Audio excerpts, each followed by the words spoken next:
अऊज़ु बिल्लाहि मिनश शैतानिर रजीम।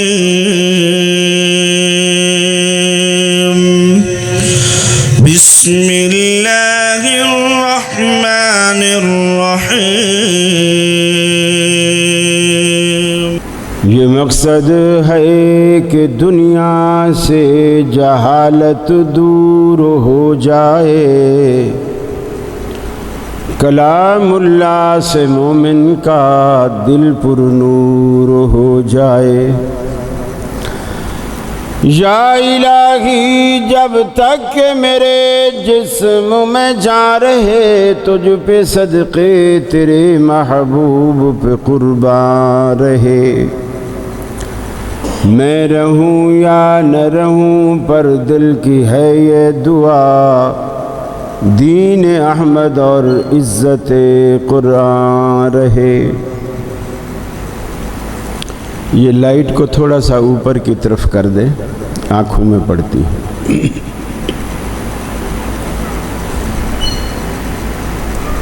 अजीज़ दोस्तों और बुज़ुर्गों, ये रबीउल अव्वल का महीना है। जो लोग रसूल अकरम सल्लल्लाहु अलैहि वसल्लम से मोहब्बत रखते हैं, वो तो 12 महीने मोहब्बत रखते हैं। जो थोड़े फसली होते हैं, सीज़न के होते हैं, उनकी मोहब्बत इस महीने में बहुत जोश मारती है। जलसों की शक्ल में, जुलूसों की शक्ल में, नारेबाजियों की शक्ल में।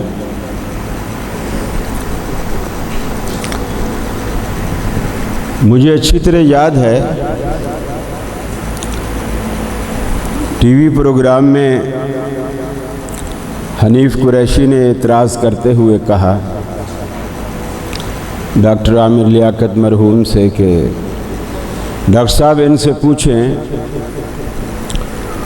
हम अगर मिलाद मनाते हैं, नबी की खुशी और नबी की आमद की मोहब्बत में और इस्तकबाल के लिए हम जलूस निकालते हैं, तो ये वहाबी लोग कहते हैं ये सारे बिदअत। और ये खुद कुछ भी करें। फिर उन्होंने ये बात भी कोट की कि रबीउल अव्वल में ये भी जलसे करते हैं, सीरत के जलसे होते हैं। मेरी इस वक्त पंजाब आमद भी उसी सिलसिले की एक कड़ी है। बाज़ दफ़ा हमें इलेक्ट्रॉनिक्स मीडिया पर जवाब देना बहुत मुश्किल हो जाता है, हमारी अपनी गलतियों और अपनी कोताहियों और अपनी कमियों की वजह से। फिर साथ में उसने ये भी कहा कि जी इनके कायद, इनके अमीर मोहतरम साजिद मीर साहब जब कराची एयरपोर्ट पे आते हैं, ये अपने सारे नौजवानों को लेके झंडे वंडे सब, नारेबाजियाँ, फूल पत्तियाँ, ये सब एयरपोर्ट पे पहुँचे हुए होते हैं। इनके कायद का इस्तकबाल सुन्नत है और कायनात के इमाम का इस्तकबाल हम करें तो बिदअत है। डॉक्टर साहब ने मुझसे पूछा कि क्या ऐसा है? मैंने कहा जी ऐसा है, लेकिन फ़र्क, हम जब मीर साहब को कराची एयरपोर्ट पर लेने जाते हैं, झंडे ले जाते हैं, फूल ले जाते हैं, नारे भी मारते हैं, सब कुछ करते हैं, लेकिन हम मीर साहब को एयरपोर्ट से लेकर भी आते हैं, खाली हाथ नहीं आते। ये जो सुबह से शाम तक फिरते हैं झंडे लेके गलियों में, सड़कें सारी बंद, बाजार बंद, आने जाने वाले परेशान, ये शाम को किसको लेकर आते हैं? ये जो इस्तकबाल करने जाते हैं, हम तो इस्तकबाल करने जाते हैं साथ ले आते हैं, ये लोग इस्तकबाल करते हैं तो किसको साथ लाते? बार कैफ ये एक इल्जामी जवाब था, लेकिन ऐसी हर चीज से हमें इज्तनाब करना चाहिए जो चीज़ रसूल अकरम सल्लल्लाहु अलैहि वसल्लम के तरीक़े और सुन्नत के मुनाफी, जिसकी मिसाल हमें सहाबा से नहीं मिली। कुरान पाक की जो आयत करीमा सूरह अहज़ाब की मैंने आपके सामने तिलावत की है, उसमें अल्लाह रब्बुल आलमीन यही बात कहते हैं। देखिए, नबी से हर कलमा पढ़ने वाले को प्यार है, मगर इजहार मोहब्बत का तरीका अलग है। वो हर मसलक वाले का, हर जमात वाले का वो तरीका अलग अलग है। मोहब्बत सबको है, इजहार मोहब्बत के तरीके में इख्तलाफ और फर्क है।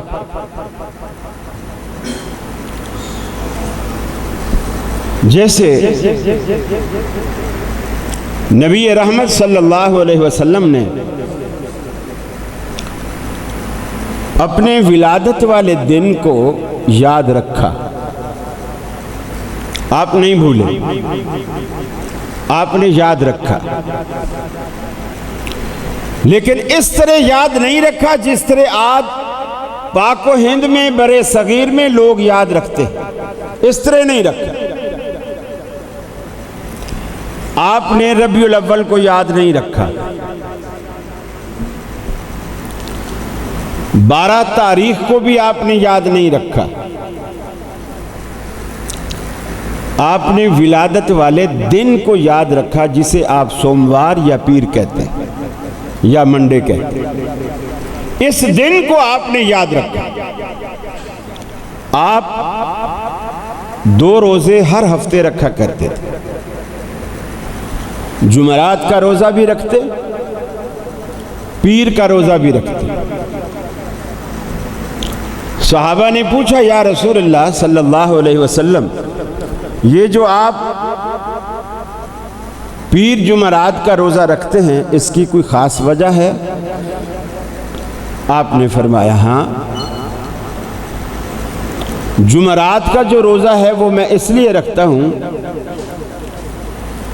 कि हमारे पूरे हफ्ते की जो डायरी है वो अल्लाह रब्बुल आलमीन के पास जाती है। ये डायरियों का जो निज़ाम है ना, अल्लाह के यहाँ बहुत कड़ा और बहुत सख्त। एक डायरी वो है जो रोज़ाना 2 दफ़ा अल्लाह के पास जाती है, यानी 2 अलग अलग डायरियाँ हैं और 2 अलग अलग फरिश्ते लेकर आते हैं। एक फरिश्ता फजर के वक्त आता है जो असर तक आपके साथ रहता है, फजर से लेकर असर तक आपकी पूरी कारगुजारी उसको लिखता है। किससे झूठ बोला, किसको गाली दी, किसको दुआ दी, कब नमाज पढ़ी, कब छोड़ी, कारोबार में कहाँ डंडी मारी, किसको धोखा दिया, किसकी रकम दबा ली,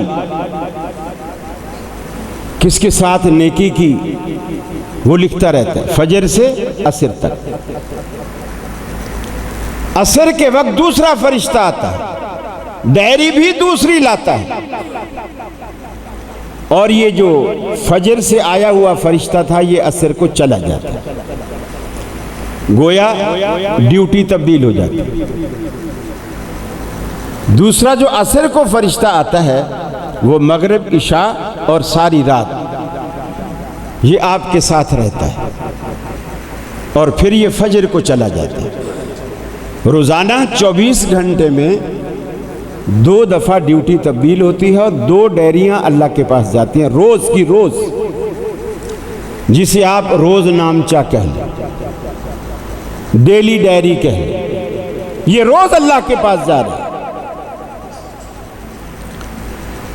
और एक डायरी है जो हफ्ते में जाती है, उसमें पूरे हफ्ते की कारगुजारी है। और एक डायरी वो है जो जिंदगी में एक दफा जाती है, और एक डायरी वो है जो साल में जाती है, जो शब कद्र में अल्लाह के यहां पेश होती है, वो साल में जाती है। और ये जो जिंदगी में एक दफा जाती है, ये किरामन कातिबीन की डायरी है, जो हमारे कंधों पर सवार हैं। हमें उनका बोझ महसूस नहीं होता, लेकिन ये हमें कहते भी कुछ नहीं। अलबत्ता कभी कभी हमें नेक मशवरा देते हैं। जब हमारा हमजाद, हमारा शैतान हमें बहकाता है, तो ये किरामन कातिबीन हमें सही मशवरा भी देते हैं। ये जो कभी कभी ज़िंदगी में आप कंफ्यूज हो जाते हैं और आप कोई फैसला नहीं कर पाते, शशोपंज का शिकार होते हैं। आपका एक दिल कहता है कि आप ये काम कर लो, दूसरा दिल कहता है छोड़ो, बेकार काम है, इसको नहीं करो। अल्लाह के रसूल सल्लल्लाहु अलैहि वसल्लम ने फरमाया, ये हमजाद की और फरिश्तों की जंग होती है। अगर वो काम बुरा होता है, हमजाद जिन्नात में से हर बंदे के साथ, हर बंदे के साथ बंदा पैदा होता है, उसके साथ हमजाद लगा दिए जाते हैं और दो फरिश्ते। उसको हमारी पूरी हिस्ट्री पता, मेरा नाम क्या है, दादा का नाम क्या है, परदादा का नाम क्या है, अब्बा का नाम क्या है, मेरा कारोबार क्या है, मुझे किन चीज़ों ने परेशान कर रखा है, क्यों, कौन सी चीज़ें मुझे खुश करती, सब मालूम, क्योंकि हर वक्त हमारे साथ रहते। उससे कुछ भी सीक्रेट नहीं है, सब कुछ उसके सामने खुली किताब की तरह। तो गलत काम पर वो हमें मशवरा देता, ये काम कर, फिल्म देख, मस्जिद नहीं जा, चोरी कर, इससे बेईमानी कर, तेरे पैसे बढ़ जाएंगे। फरिश्ते मना कर रहे होते, ऐसा नहीं कर, तेरी बरकत खत्म हो जाएगी, अल्लाह नाराज होगा, दोज़ख में जाएगा। तो इंसान परेशान होता है। ये एक साल की डायरी अल्लाह के पास जाती है। तो वो जो हफ्ते वाली डायरी जाती है, नबी करीम सल्लल्लाहु अलैहि वसल्लम ने फरमाया, मैं ये चाहता हूं कि जब मेरी डायरी अल्लाह की अदालत में जाए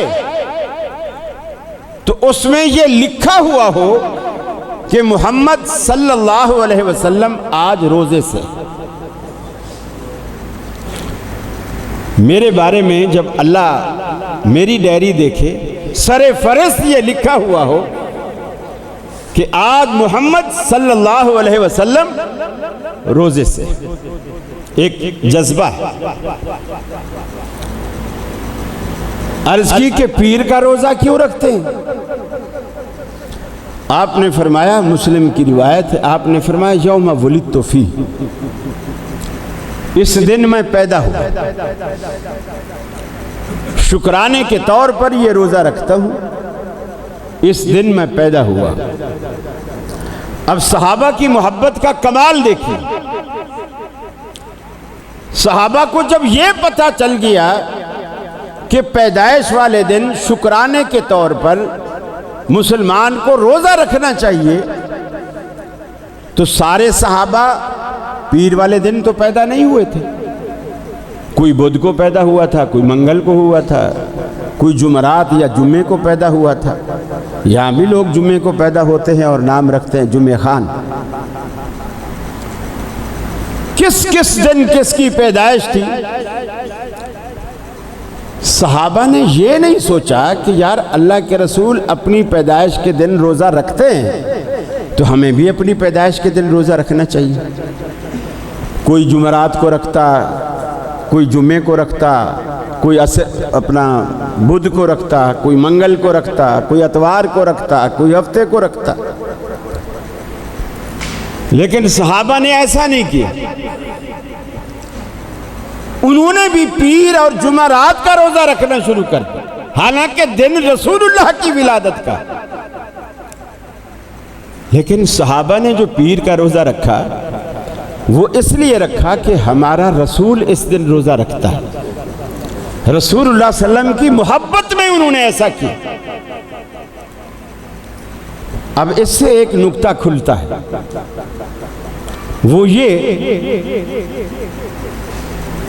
कि नबी करीम सल्लल्लाहु अलैहि वसल्लम ने तारीख को भी याद नहीं किया, ना उसको मनाया, महीने को भी याद नहीं रखा, ना उसको मनाया, विलादत वाले दिन को याद रखा और उसमें रोजा रखकर अल्लाह का शुक्र अदा किया।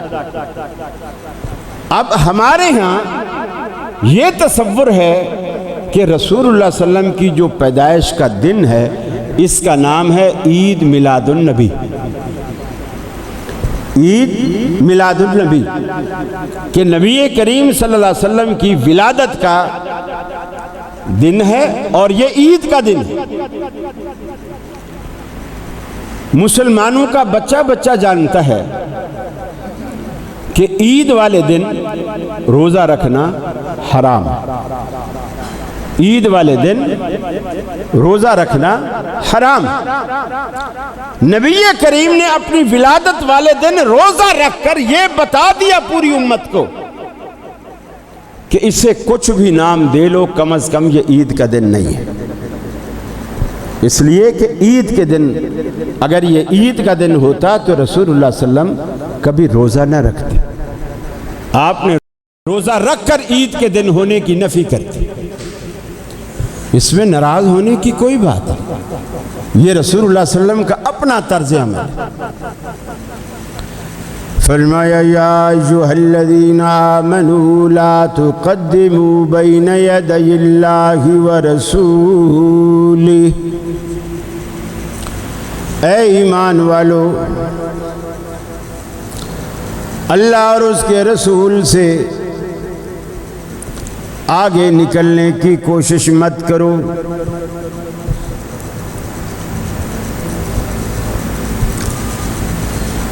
जो हदें अल्लाह रब्बुल आलमीन ने, उसके पैगंबर ने जो हुदूद कुयूद कायम कर दी हैं, उन हुदूद और कुयूद के दायरे में रहो। आपसे आगे बढ़ने की कोशिश ना करो। कभी शैतान तुम्हारे दिलों में अल्लाह और उसके रसूल से आगे निकलने की जुस्तजू पैदा भी कर दे। वत्तकुल्लाह, अल्लाह के डर का सहारा लेकर उस जुस्तजू से बचने की कोशिश करो। अल्लाह से डरते रहो, अल्लाह और उसके रसूल की मुखालफत ना करो। इन्नल्लाह समीउन अलीम, बेशक अल्लाह रब्बुल आलमीन सुनने वाला जानने वाला है। या अय्युहल्लज़ीना आमनू ला तरफ़ऊ अस्वातकुम फ़ौक़ सौतिन नबी, ऐ ईमान वालो, नबी की आवाज़ से अपनी आवाज़ को ऊंचा मत करो, नबी के सामने धीमा बोला करो। आज दुनिया में अल्लाह का रसूल मौजूद नहीं, लेकिन रसूल अकरम सल्लल्लाहु अलैहि वसल्लम के अक़वाल अफ़आल आपके फ़रामीन हदीस सहीहा की शक्ल में दुनिया में मौजूद हैं। मुहद्दिसीन ने उन्हें कलम बंद किया, महफूज किया, रसूलुल्लाह तक उसकी कड़ी मिलाई। आज इस आयत पर अमल कैसे होगा जब नबी मुकर्रम का फरमान सामने आए, आपका कोई कौल सामने आए, आपका कोई फेल सामने आए, अपनी बात को नीचे कर दो, नबी की बात को ऊंचा कर दो। यानी ज़िंदगी में तुम रसूलुल्लाह की बात को फ़ौक़ियत देकर अपनी बात, अपनी बिरादरी की बात, अपनी जमात की बात, अपने मसलक की बात, नबी की बात के आगे मद्दे मुकाबिल जब भी आए उसे छोड़ दो, नबी की बात को सीने से लगाओ। वला तजहरू लहू बिलकौली कजहरी बादिकुम लिबाद। नबी के सामने ऐसे मत बोला करो जिस तरह तुम आपस में एक दूसरे से बातें करते हो, एक दूसरे से बोलते हो, ऊंची ऊंची आवाजें करते हो। बाज़ दफ़ा मस्जिदों में शोर मच जाता है, मोहल्ले वाले समझते हैं कि शायद झगड़ा हो गया, लोग बातें कर रहे हैं। फरमाया अल्लाह के नबी की अदालत में बैठे हो, मजलिस में बैठे हो तो ऐसे बातें न किया करो। अन्तहबत अमालुकुम व अंतुम ला तशऊरून। ऐसा न हो तुम्हारे अमल बर्बाद हो जाएं और तुम्हें उसका पता भी न चले। गोया हदीस को गिराने से, अपनी बात को ऊंचा करने से, हदीस के मुकाबले में मसलक की बात को ऊंचा करने से, बिरादरी की बात को ऊंचा करने से अमल बर्बाद होते हैं। और ये कोई मामूली नुकसान नहीं, सारी ज़िंदगी की जमा पूंजी हज की शक्ल में, रोज़े की शक्ल में, नमाज़ों की शक्ल में, खैरात और सदकात, ज़िक्र और अज़कार और वज़ाइफ की शक्ल में, सारी की सारी जमा पूंजी तबाह व बर्बाद हो जाती। अन्तहबत आमालुकुम व अंतुम ला तशऊरून। और तुम्हें इसका शऊर भी नहीं होगा, पता भी नहीं चलेगा कि तुम्हारे अमल गए किधर, बर्बाद हो गए। अगर नबी करीम के तरीके के मुताबिक हमारा अमल नहीं है, रोज़ आखिरत उन अमाल की तरफ अल्लाह नजर भी नहीं करेगा, नजर भी नहीं करेगा, देखेगा भी नहीं। फिर उस वक्त हमारे पल्ले क्या रहेगा, हमारे पास क्या रहेगा? फिर तो उस वक्त सिफारिश भी काम नहीं आएगी, कुछ भी नहीं चलेगा। दुनिया का मुफलिस तरीन शख्स कहलाएगा वो शख्स जिसके पास नेकियों का अंबार था, लेकिन वहां जाके सब कुछ खत्म, लुट गया। अब रिश्तेदार, माँ बाप, नाना दादा, चाचू फूफा, कोई भी काम आने वाला नहीं, सब कुछ बर्बाद हो गया। दुनिया की मुफलसी में तो अब मुख्तलिफ इलाकों में सैलाब आया है, लोग मदद को पहुंचे कि जी इन गरीबों का घर गिर गया है। मरकज़ी जमीयत भी माशाअल्लाह पेश रही, आपके पंजाब के साथी भी आए, आपके सियालकोट के साथी भी आए, शेख अमीन साहब भी सिंध में तशरीफ़ लाए, शेख फैसल साहब भी लाए, दीगर अहबाब भी मुख्तलिफ इलाकों की तरफ जहाँ जहाँ भी सैलाब आया साथी आते रहे। इसलिए कि यार बेचारे मुफलिस हो गए, इनके घर गिर गए, इनके कारोबार ख़त्म हो गए, इनकी फसलें डूब गई है, ये बिल्कुल फुटपाथ पर आ गए, अब इनके पास न खाने को है न पीने को है, तो लोग मदद करते हैं। लेकिन आखिरत में जो शख्स मुफलिस होगा ना, उसकी कोई मदद भी तो नहीं करेगा। उससे बड़ा मुफलिस और कौन होगा कि सब कुछ लुट जाए और मदद भी कोई ना करे। और फिर इससे बड़ी मुफलिसी और क्या हो गई कि मेरी सारी नेकियां दूसरों को बांटती जाएं और फिर भी हक लेने वाले खड़े हों और उनके गुनाह उठाकर मेरे बैग में डाल दिए जाएं। मेरी अपनी नेकियां तकसीम हो गईं, दूसरों के गुनाह मेरे बैग में डल गए, मेरे अपने भी गुनाह थे, दूसरों के गुनाह भी डल गए। फरमाया सुम्मा तुरहा फिन्नार, अल्लाह फिर उठाकर उस बंदे को दोज़ख में डाल देगा। तो ये फिक्र हमें यहाँ से करनी, इधर से करनी। सहाबा किराम हमेशा इसकी जुस्तजू में रहते। हजरत मुआज़ बिन जबल रज़ियल्लाहु ताला अन्हु बड़े जलीलुल कद्र साहब, रसूलुल्लाह सल्लल्लाहु अलैहि वसल्लम के पास आए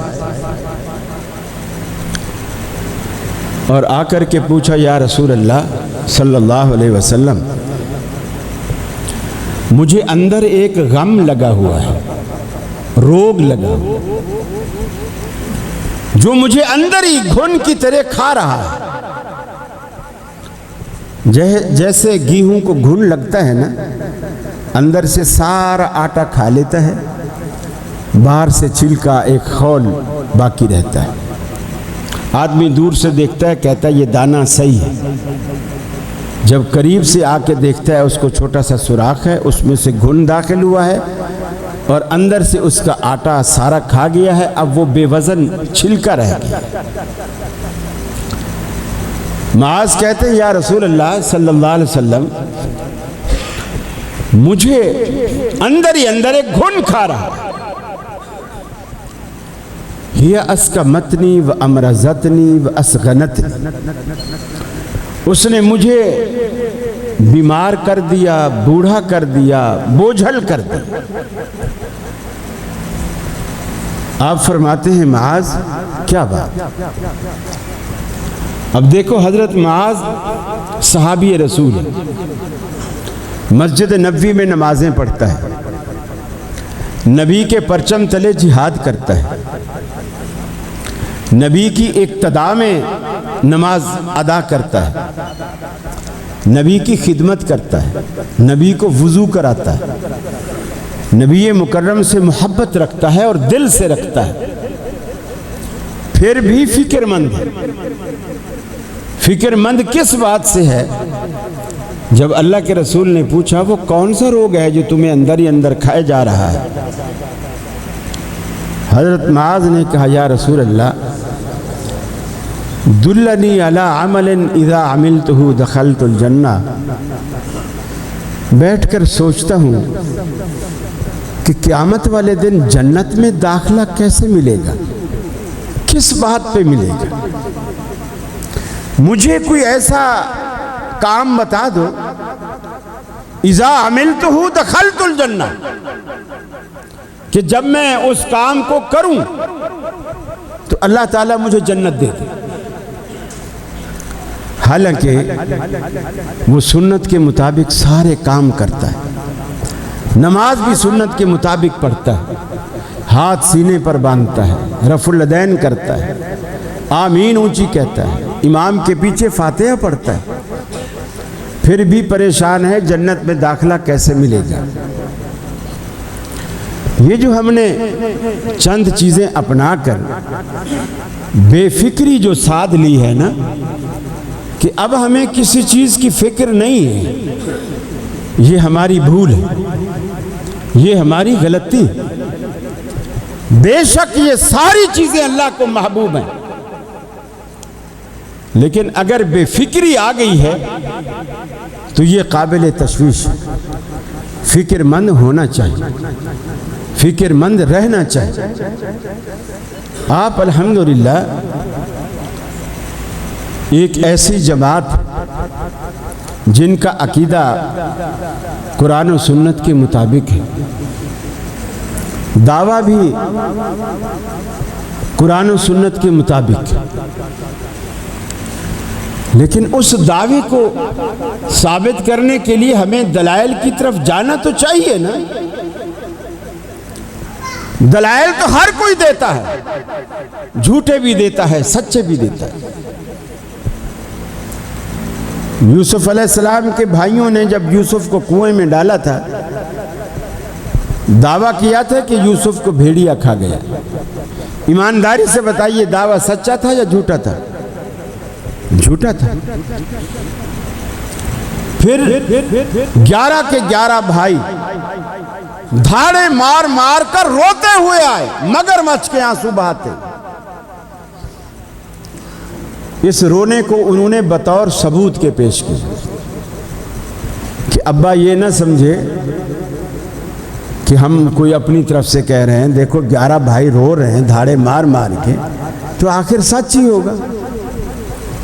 कोई ड्रामा भी करेगा तो एक आध दो जने कर लेंगे, सारे 11 के 11 तो ड्रामा नहीं करेंगे।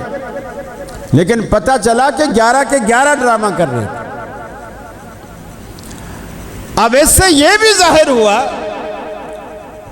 कि ये जो लोग कहते हैं ना कि मियाँ तुम हो कितने, शहर में तुम्हारी कितनी मस्जिदें हैं, कितने मदरसे हैं?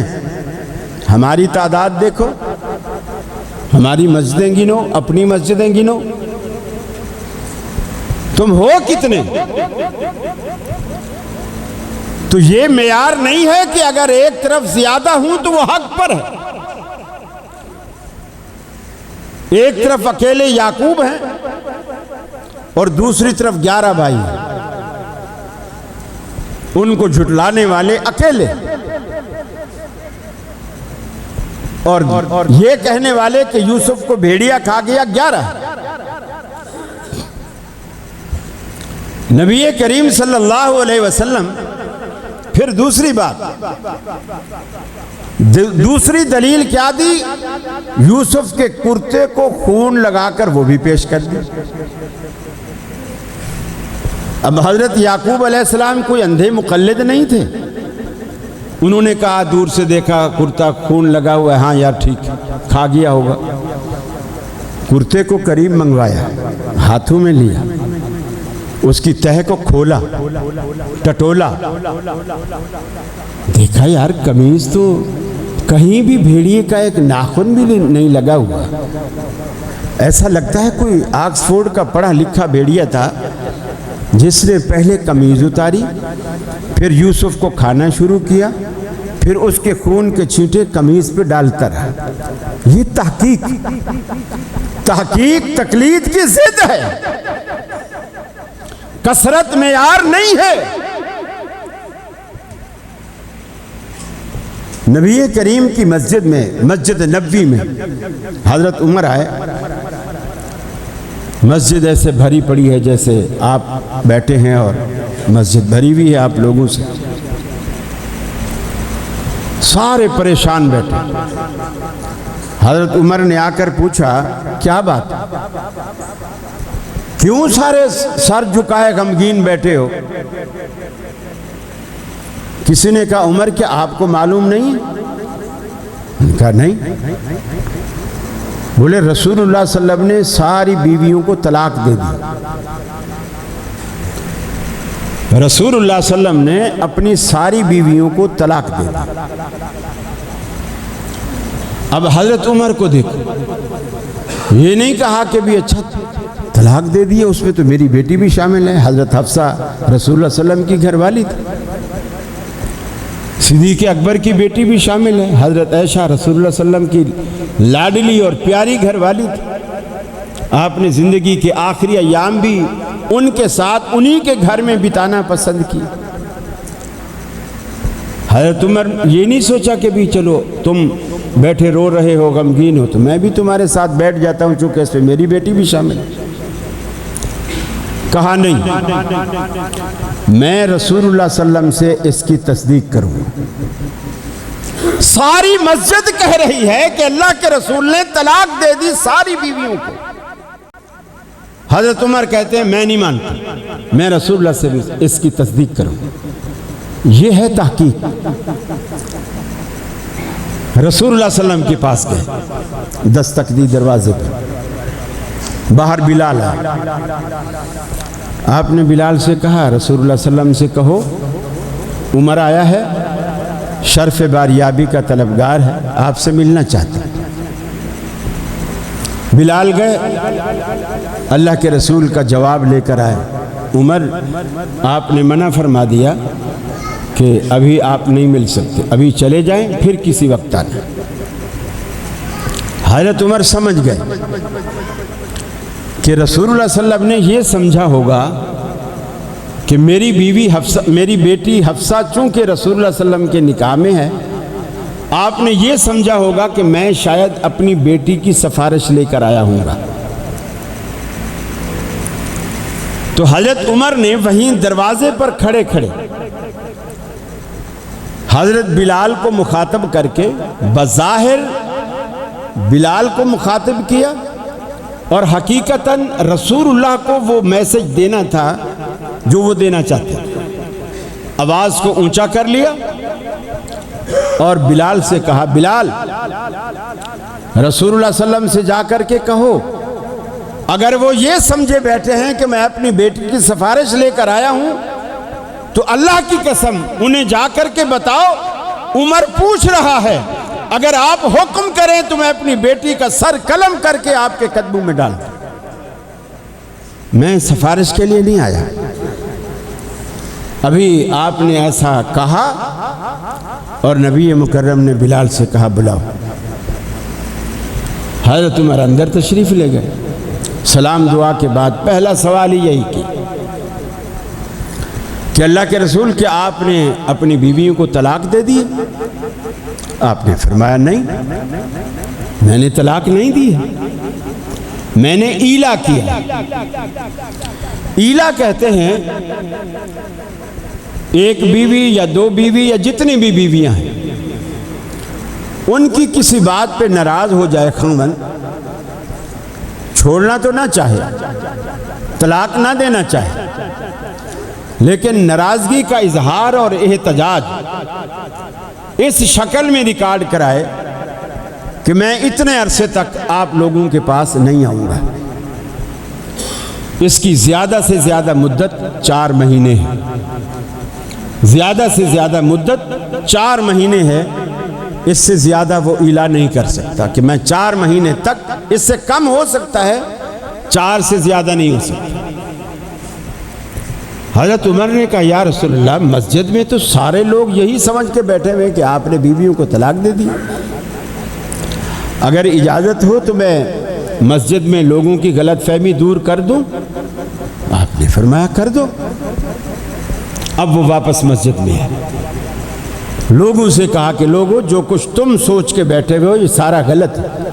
मैं अभी रसूलुल्लाह सल्लल्लाहु अलैहि वसल्लम से पूछ के आ रहा हूं, आपने तलाक नहीं दी है, आपने इला किया है। अब मस्जिद नबी भरी पड़ी है, आम लोगों से नहीं, सहाबा से।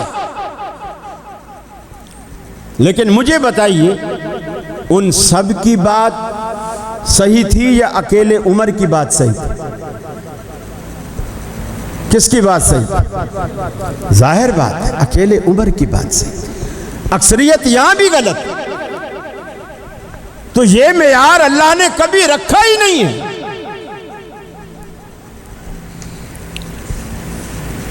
तीसरी बात जो कुरान ने इसी सूरत के आगाज में अल्लाह रब्बुल आलमीन ने बयान फरमाई,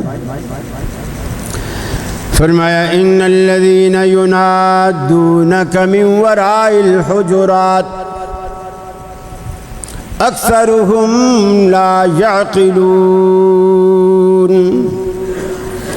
जो लोग आपको आपके हुजरे रिहाइशगाह की दीवार के पीछे से आपको आवाज़ें देते हैं, मदीने में हैं, आप भी मदीने में, आपका हुजरा मुबारक भी मदीने में, गली भी मदीने की, पुकारने वाला भी मदीने में, बीच में एक दीवार का फासला, उस फासले पे खड़े होकर जो नबी को पुकारे, आवाज दे। अल्लाह का कुरान कहता है अक्सरुहुम ला याक़िलून, इन लोगों की अक्सरियत अकल से पैदल है, अकल से आ रही है, बेवकूफ लोग हैं। मुझे बतलाइए, नबी के शहर में, मदीने में, नबी के हुजरे के बाहर अगर कोई नबी को पुकारे तो अल्लाह की नजर में पागल और अकल से आरी कहलाए। और अगर मुल्क भी दूसरा हो, शहर भी दूसरा हो, सूबा भी दूसरा हो, इलाका भी दूसरा हो, बंदा भी मदीने से बाहर हो, फिर वो सियालकोट से, लाहौर से, गुजरांवाला या कराची से, यहाँ से नबी को आवाज़ें दे, तो अल्लाह की नज़र में वो अक्लमंद कैसे हो सकता है? अल्लाह रब्बुल आलमीन ने इसको अल्लाह के रसूल के अदब और एहतराम के मुनाफी करार दिया। कोई आपको बाहर से आवाज़ें दे, पुकारे। आज लोग स्पीकर खोल खोल कर स्पीकरों में आवाज़ें लगाते हैं, या रसूल अल्लाह के नारे और सदाएं बुलंद करते हैं। कुरान के फतवे के मुताबिक ये सारे के सारे पागल हैं।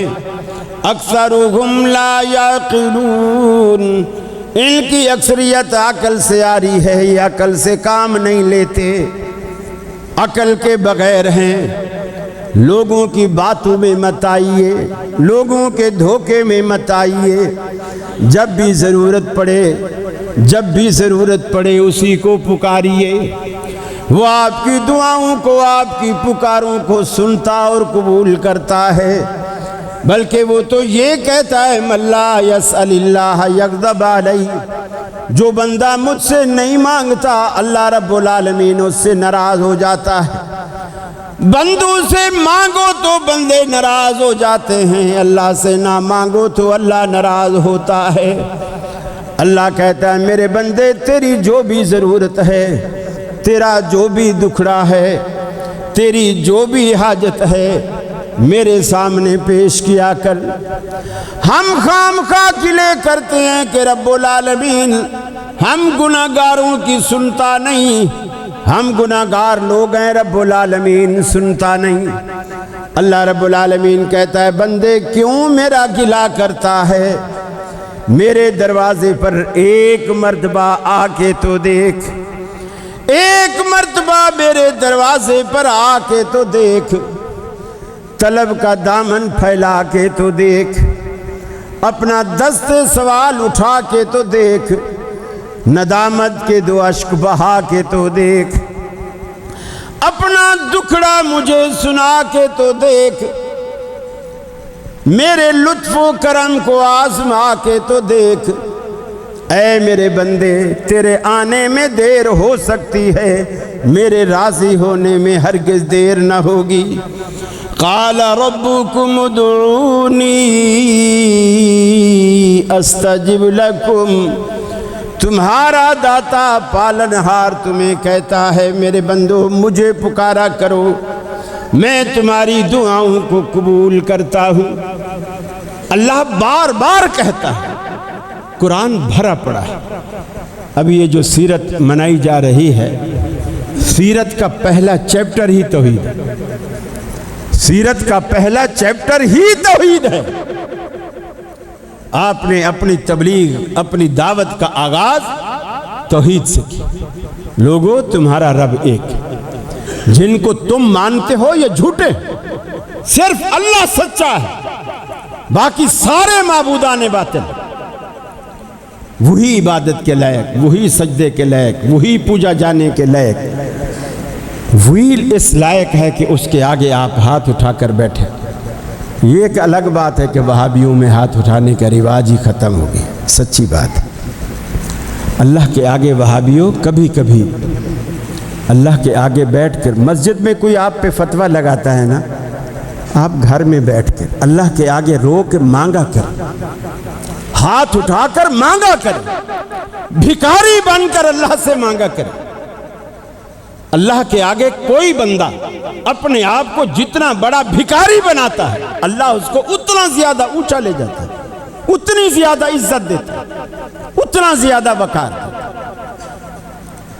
है। दुआ से इनहराफ न कीजिए, दुआ से तो मुसलमान की जिंदगी इबारत है। दुआ तो सिलाहुल मोमिन, मोमिन का हथियार। अब दुआ मुखुल इबादत, दुआ तो इबादत का गूदा है, मगज।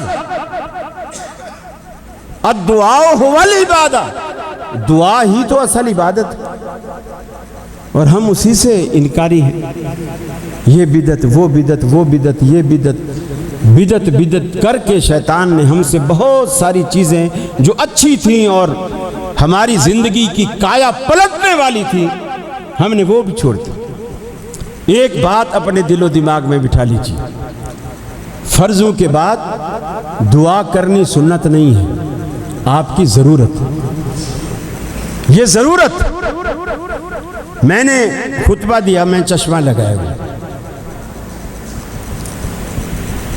अब कोई पूछे, अल्लाह के रसूल ने खुतबे में चश्मा लगाया था? नहीं लगाया। आपने आगे ऐसे स्पीकर लगाए थे? नहीं लगाए थे। मैं जब मिंबर पे बैठा तो मैंने यहाँ बोतल रखी हुई थी ठंडे पानी की, मैंने उठाई, वो पी। अब कोई पूछे कि अल्लाह के रसूल ने खुतबे से पहले पानी पिया था? सबका जवाब है नहीं। अब वो पूछो, जब अल्लाह के नबी ने नहीं पिया तो तू क्यों पीता? मैं कहूँगा मेरी ज़रूरत है। अल्लाह के नबी को प्यास नहीं लगी होगी, मुझे लगी है, मुझे लगी। अल्लाह के रसूल की नज़र कमज़ोर नहीं थी, मेरी नज़र कमज़ोर है, मैंने चश्मा लगाया। उस ज़माने में चश्मे होते भी नहीं थे, अब हैं। हम इस इजाज़ से भी हम फ़ायदा उठा रहे हैं। जब मैं इसे ज़रूरत समझता हूँ तो मैं दलील देने का पाबंद नहीं हूँ। जब मैं ये कहूँगा कि जिस खतीब ने चश्मा नहीं लगाया या जिस खतीब ने खुतबे से पहले पानी एक गिलास नहीं पिया, उसको आधा सवाब मिलेगा। अब आप मुझसे पूछेंगे कि इसकी दलील क्या है? इसकी दलील दीजिए। आप दुआ को सुन्नत ना समझिए। हाँ, जहां सुन्नत है वहां सुन्नत समझिए, जहां सुन्नत नहीं है दुआ को जरूरत समझकर मांगिए कि आपकी जरूरत है। मुसलमान किसी भी वक्त अल्लाह से बेनियाज रह ही नहीं सकता। वक्त भी काफ़ी हो गया है, लेकिन मैंने जहन में एक हदीस बिठाई हुई थी कि जब मस्जिद पूरी भर जाएगी तब सुनाऊंगा। मैं जब मस्जिद में दाखिल हुआ, 2 या 2.5 सफ़े थी, वो भी खुले खुले लोग बैठे हुए थे, और अब हाल भी भरा हुआ है, बरामदा भी भरा हुआ है। नबी करीम सल्लल्लाहु अलैहि वसल्लम ने फरमाया, जुम्मे वाले दिन 2 फरिश्ते आते हैं, गेट के ऊपर, मस्जिद का जो भी गेट है वहाँ खड़े हो जाते हैं। उनके हाथ में एक रजिस्टर होता है, एक कलम होता है। जो बंदे आते जाते हैं उसको लिखते जाते हैं। फिर जब खतीब मिंबर पे बैठता है और मुअज्जिन अजान देता है, वो फ़ौरन अपना रजिस्टर कलम बंद करते हैं और मस्जिद में सफ़ में जहाँ उनको जगह मिलती है आके बैठ जाते हैं। फिर उसके बाद जो लोग आते हैं उस रजिस्टर में उनका नाम नहीं होता। ये रजिस्टर गोया हाज़री का रजिस्टर, जैसे स्कूलों में होता है ना, 7:45 बजे हाज़री होगी, असेंबली होगी, हाज़री होगी। आप बच्चे को अपनी गाड़ी पर रोज़ छोड़ के आते हैं, लेकिन 8 बजे छोड़ते हैं। हाज़री होती है 7:45 बजे, आप 8 बजे छोड़ते हैं। साल बाद हेडमास्टर ने, प्रिंसिपल ने आपको फ़ोन किया, जी आपके बच्चे का एग्ज़ाम नहीं होगा। क्यों नहीं होगा? हाज़रियाँ, हमारे जो स्कूल का रूल है उसके मुताबिक हाज़रियाँ कम है। कैसे हाज़री कम है? मैं तो अपने खुद बच्चे को अपनी गाड़ी पर ऑफिस जाते हुए छोड़ के जाता हूँ, रोज़ आता है। जी ठीक है, रोज़ आता है, लेकिन हाज़री रजिस्टर बंद होने के बाद आता। रोज़ है, हाज़री रजिस्टर बंद होने के बाद, इसलिए उस रजिस्टर में एब्सेंट लग रही है। आप घर से निकलते हैं, कपड़े पहनते हैं, नहाते हैं, धोते हैं, खुशबुएं लगाते हैं, अपनी दुकान कारोबार बंद करते हैं, आप मस्जिद में आते हैं, हाज़री रजिस्टर में आपकी गैर हाज़री हो तो आपकी इस मेहनत और तगोदो का क्या फ़ायदा? क्या फ़ायदा है? आगे पीछे का मुझे पता नहीं है, लेकिन आज के जुम्मे में 2-2.5 सफ़ों के अलावा बाकी जितने बैठे हैं उस रजिस्टर में नाम नहीं है। आपने क्या कमाया? क्या कमाया आप? और मैं भाई फैसल साहब से भी दरखास्त करूंगा, 2-3 जुम्मों के वक्फे से फिर ये हदीस रिपीट किया करें, 3-4 जुम्मों के वक्फे से फिर ये हदीस सुनाया करें। यकीन मानिए, आप आए कराची में, मैं जहाँ जुम्मा पढ़ाता, ये इसी वजह से कि लोगों को याद दहानी होती रही। मेरे मिंबर पे बैठने से पहले हाल फुल होता, मिंबर पे बैठने से पहले। फिर कुछ जो सुस्ती मारे हैं वो फिर बरामदे में आते रहते, लेकिन हाल मेरे आने से पहले फुल होता। आप ये ना देखें कि खतीब इस मस्जिद का कैसा है, आप ये देखें कि रजिस्टर में मुझे हाज़री लगवानी, कि जब मेरा रजिस्टर अल्लाह के पास पेश हो उसमें लिखा हुआ हो कि आज ये बंदा जुम्मे में हाजिर था। यह है असल कमाई की बात। उम्मीद है कि आप मेरे बाद ज़रूर इस बात पे अमल करेंगे और आइंदा आप पहले आने की कोशिश करेंगे, ताकि जुमे की हाज़री वाले रजिस्टर में सर फहरिस्त आपका नाम हो। व आखिर दावाना अल्हम्दुलिल्लाह रब्बिल आलमीन।